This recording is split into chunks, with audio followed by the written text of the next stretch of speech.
So just listen to this, because I've egged it so much that you might fear I've over-egged it, but I don't think I have. I think this is quite brilliant, and it was written in response to our clip, actually, about the weird dislike of Prince Harry and his wife, and where it comes from. And a lot of people are unhappy with the observation that her ethnicity is one of the most obvious reasons to distinguish between her and other female members of the royal family. But so the Twitter account is called Royal Suitor, and as with so much online, I don't know what's real and what's not, but the byline on this is RS Lock.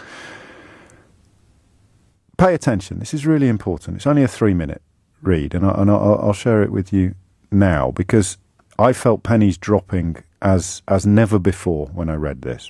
So we'll start at the top again. I might do my Jackanory voice for this. All right, I won't.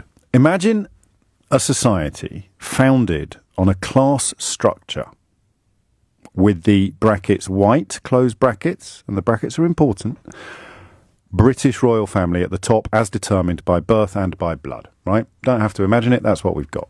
It's not a matter of opinion, that's a matter of historical fact. A biracial woman enters the top of the pyramid by marriage, negating both the birth and blood requirements society had previously been told were preconditions. Because she lacks those prerequisites, she's considered unworthy. Because she's proud of her own heritage and regards herself as equal to others at the top of the pyramid, she's considered ungrateful. The town criers called out from the lower tiers of the pyramid, "I've never met her, but I look at her and I don't think I'd like you in real life," said one. "We Brits prefer true royalty to fashion royalty," proclaimed another. These are direct quotes from prominent columnists and commentators. Shouts of "she just doesn't speak our language" came whistling on the wind. But at the top of the pyramid, the cries were met with silence. So she's under attack in some fairly horrible ways, and they expected perhaps to get some support and protection from the boss, or even the brother. Were they too far away from it?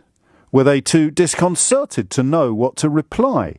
Or did they use the cacophony from below to muffle the echo of their own whispers as they murmured the same things?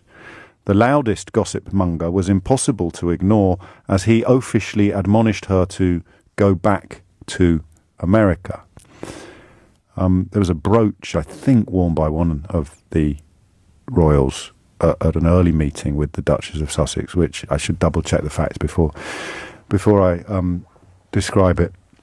But have a look yourself. After years of being told that she was unworthy and ungrateful, the newlywed took the crier's advice and returned from whence she came. Despite one tattler's audacious cautions not to force her husband to, and she quotes again, "choose between you and us," he did in fact choose his wife, just as he did the day he married her, much to their chagrin. Ironically, though society spurned her placement at the top of the pyramid, when she leaves with her husband, for some, it calls into question whether the pyramid's peak is still something to aspire to. God, this is good. Whether those at the top are truly elite. Whether blood and birth really are prerequisites. Their departure is considered a rejection of the pyramid as a construct, thus a rejection of the society itself. For others, it was a necessary repudiation and confirmed that just as they suspected, she was NOCD, which translates as not our class, dear. And remember, the Duchess of Cambridge took an awful lot of jip for A, not being an aristocrat, and B, having a mother who had once worked as an air hostess, but she towed the line and fitted in. Final paragraph. Still, that wasn't enough. For society to maintain order, she must be reclassified and her elite status conferred by marriage removed. but the society is trapped in a conundrum.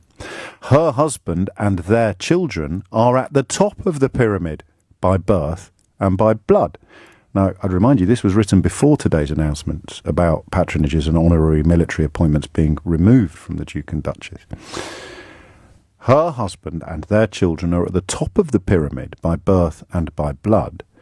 Removing titles, military honours, and patronages won't remove her from the top of the pyramid.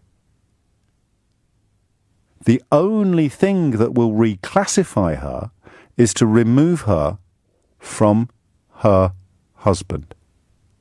And the society has been working diligently, though unsuccessfully, to that end since the day they learned that Harry and Meghan were a couple. Do you know, I don't even know the real identity of the person that wrote that, but it seems to me to be the most insightful, informed and plausible explanation of matters royal that I have ever read in my life.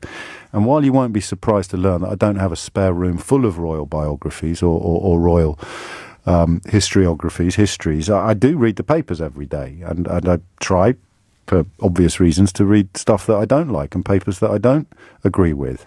And I have never read anything even half as good as that. Partly because it makes absolutely perfect sense. Partly because it retrospectively explains so many things that I have been baffled and confused by. Indeed, it was inspired, that little piece, by the phone-in we did on Monday, asking what on earth is it that she's supposed to have done wrong? And partly because it's so prescient. Remember, this was written on Monday. Today is Friday. I don't think that qualifies as a scoop either while we're here. But that was written on Monday. Today is Friday. It has literally just been announced that the Duke and Duchess of Sussex are to lose their honorary military appointments and royal patronages.